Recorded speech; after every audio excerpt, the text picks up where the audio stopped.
कल्पना गर्नुस्, जन्मिएपछि सबैभन्दा पहिलो साथ दिने आमाले नै तपाईलाई छोडिदिए भने कस्तो लाग्ला?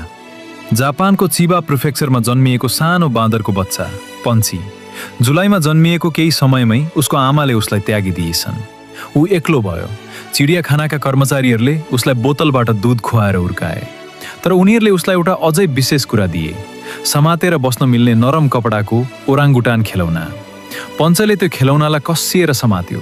त्यही नै उसको आमा जस्तै बन्यो, त्यही नै उसको सहारा बन्यो। जनवरी 19मा उसलाई बाँदरहरूको समूहमा फर्काइयो। तर सबैले उसलाई सजिलै स्वीकारेनन्। धेरै पटक ऊ एक्लै बसिरहेको देखिन्थ्यो, अझै पनि त्यो खेलौना अँगालेर।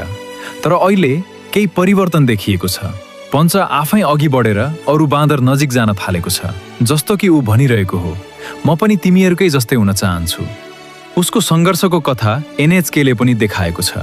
सानो शरीर तर ठूलो साहस। पन्छीले अझै समातेर बसेको छ, केवल एउटा खेलौना होइन, आफ्नो आशा।